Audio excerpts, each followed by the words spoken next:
Bonjour à tous, bienvenue dans cette nouvelle vidéo où l'on va parler de l'utilisation de Jack à travers le réseau. Je vous ai même fait une application pour pouvoir faciliter son utilisation. On va voir ça avec différents matériels, des claviers MIDI, de l'audio, tout ça sur le réseau avec Jack. On regarde ça tout de suite en image, c'est parti.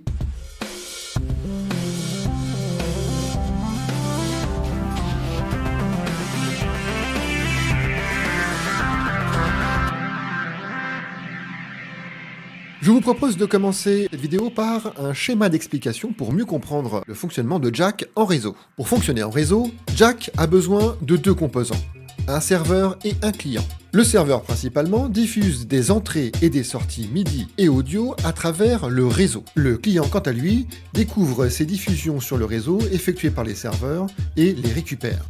Point faible de ce système, quand une machine devient serveur, il n'est plus possible d'utiliser les cartes audio de celle-ci, sauf si on utilise JackNet et on le verra tout à l'heure. Côté client, les connexions provenant des serveurs sont manipulables autant que des périphériques MIDI ou audio classiques. A savoir qu'il est tout à fait possible d'utiliser des logiciels de MAO sur la partie serveur, surtout avec LDS JackNet.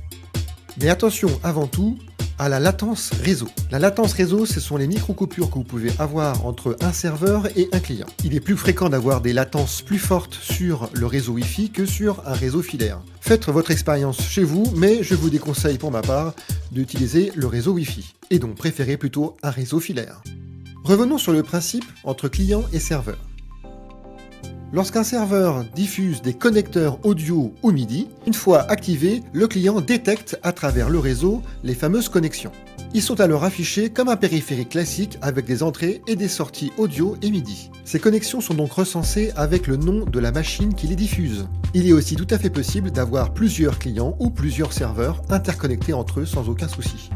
Prenons l'exemple d'un synthétiseur audio qui serait connecté en entrée sur un serveur qui lui-même diffuserait cette connexion audio sur le réseau. Du côté client, nous aurions donc connecté cette sortie audio vers la carte son et donc du coup le son sortirait par les enceintes du client. Il est aussi tout à fait possible d'utiliser des connexions bidirectionnelles entre un client et un serveur. Prenons l'exemple d'un studio d'enregistrement. Dans la cabine d'enregistrement serait placé le serveur avec le synthétiseur et l'enceinte de retour en rouge, et le client dans la régie avec le logiciel d'enregistrement et l'enceinte de monitoring. Dans ce cas, le son du synthétiseur transiterait par le serveur, irait sur le client en régie et en même temps serait diffusé sur les enceintes de monitoring et serait reparti sur l'enceinte de retour située dans la cabine d'enregistrement. Bien évidemment, il est tout à fait possible aussi d'utiliser et de l'audio et du MIDI de part et d'autre du client et du serveur. Maintenant, je vous propose de passer à l'application JackNet pour entrer dans le vif du sujet. Donc, nous voici dans l'application LDS JackNet qui va donc faire deux choses, soit partager votre machine, donc en fait la rendre serveur, ou se connecter et donc être client. Donc ce que je vous propose, c'est que je vous montre d'abord la partie serveur où il y a un petit peu plus de choses à configurer que sur la partie cliente. Pour la partie serveur, on va donc partager nos équipements et donc ça va être le bouton partager. Et donc une fois cliqué sur le bouton, on tombe sur ce panneau. Ce panneau en fait, il est en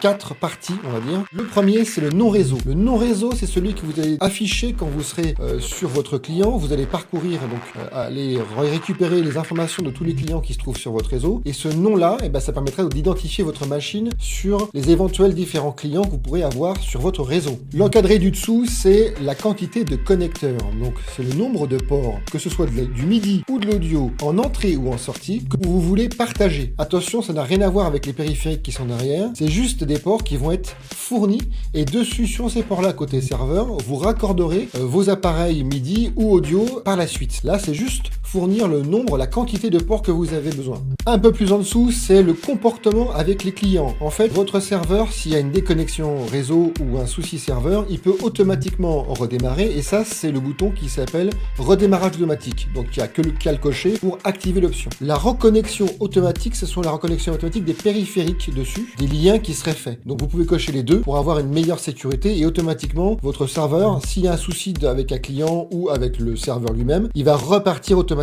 Le dernier encadré, ce sont les réglages réseau. Si vous êtes débutant, je vous conseille de ne pas y toucher pour l'instant. Par défaut, Jack a un port d'écoute standardisé. Il ne faut pas y toucher si vous ne connaissez pas, si vous ne maîtrisez pas ces options réseau. Pareil, pareil pour la longueur de trame, ce qu'on appelle le MTU. Par défaut, c'est 1500. Si vous n'avez pas besoin de toucher à ces options-là, n'y touchez pas pour l'instant. Juste les deux encadrés du dessus et le nom réseau suffiront largement. Maintenant, ce qu'on va faire, c'est que je vais vous présenter le côté client. Donc, on va revenir en cliquant sur la flèche orange au-dessus au menu principal et on va cliquer sur se connecter. Donc, nous voici dans la partie cliente. Dans la partie cliente, vous avez donc aussi trois cadres. Le premier, c'est le pilote principal. Je vous conseille de ne pas non plus y toucher. Celui-ci a été récupéré par défaut depuis votre configuration Jack. Donc normalement, c'est celui que vous utilisez couramment. Il n'y a pas besoin de le modifier. Par contre, si vous voulez utiliser un autre driver, eh bien, il n'y a pas de souci.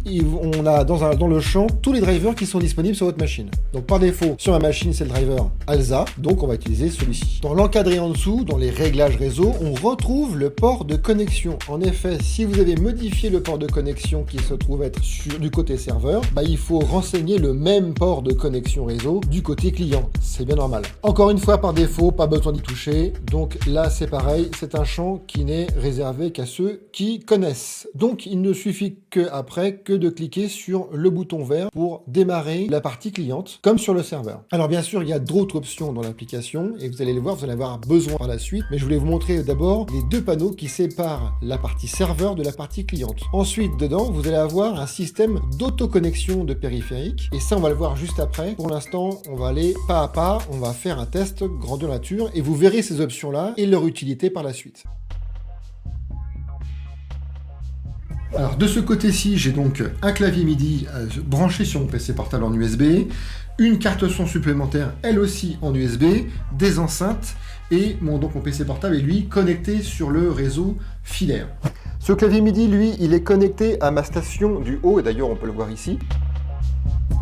Ce que je vous propose, c'est de commencer par la partie serveur, et donc on va s'occuper donc du PC portable qui va lui partager ses périphériques, notamment ce clavier donc MIDI, plus la carte son externe, et donc on va s'attaquer à la gestion des liens et la proposition des partages qu'on va faire sur ce PC portable.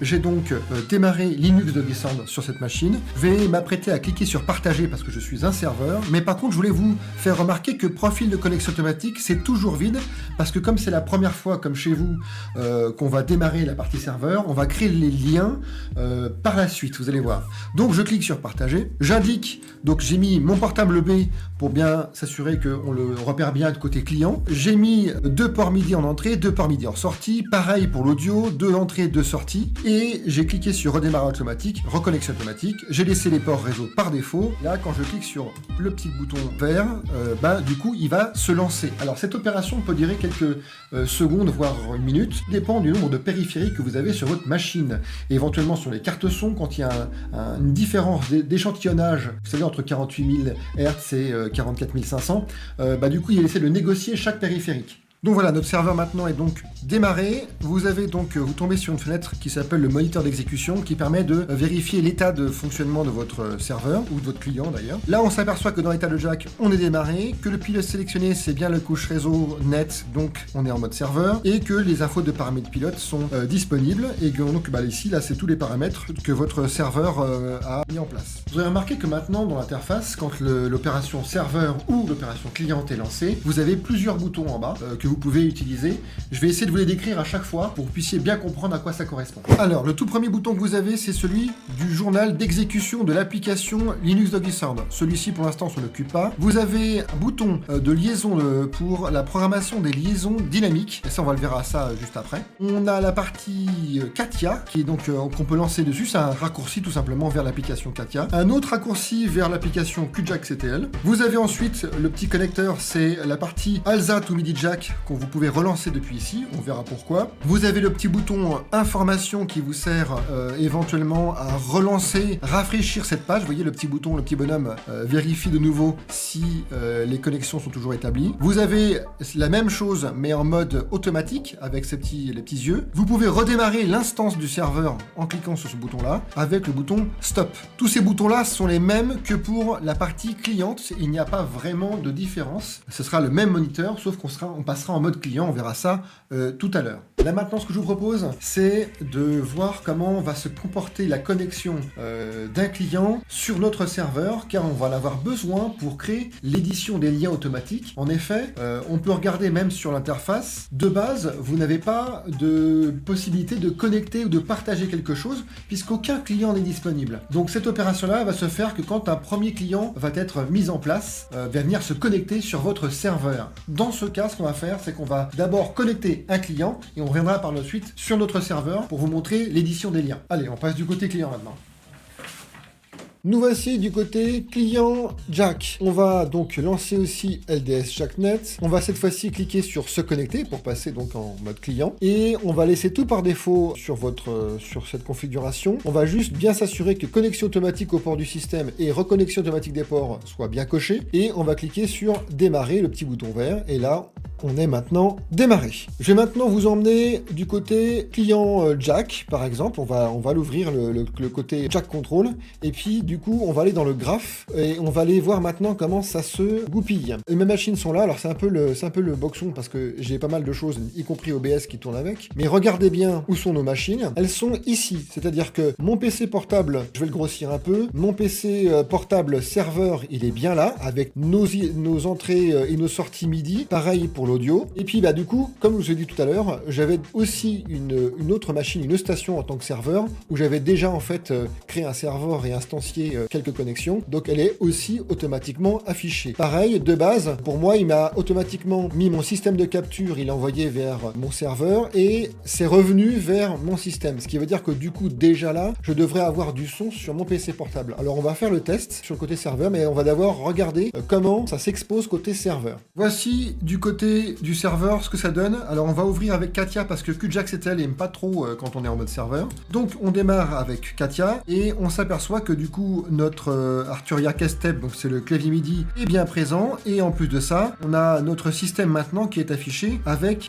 les deux entrées et deux sorties MIDI et audio qu'on a placé tout à l'heure et donc du coup on le voit affiché. Donc maintenant ce qu'on va faire c'est qu'on va aller tirer une ligne donc de l'Arturia vers le MIDI Playback One car je l'ai connecté sur la machine juste là sur un plugin MIDI qui va donc jouer du son. Donc j'ai raccordé ce plugin à la sortie qui était donc de l'autre côté sur le côté client. Donc maintenant si j'appuie sur une touche, et voilà. Autre point que je voudrais vous montrer, c'est le fait qu'on va utiliser les trois machines.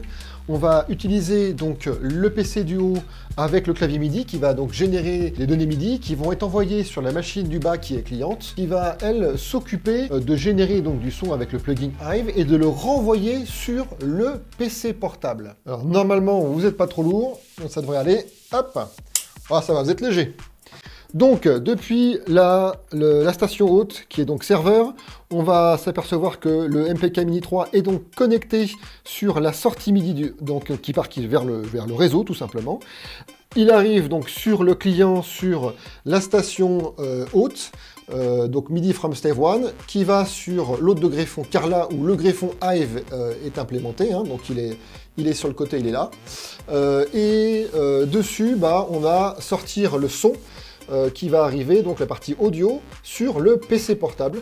Et donc, du coup, sur le PC portable, la partie tout simplement carte son, qui est donc une carte son externe, hein, qui est ici, va être connectée à la partie système, donc à l'arrivée du réseau. Voilà. Donc du coup, je vais vous faire écouter ce qui va se passer ici sur le PC portable avec ce micro. Et donc du coup, maintenant, moi, je vais aller m'amuser avec le clavier qui se trouve être sur la station du haut. Et on y va.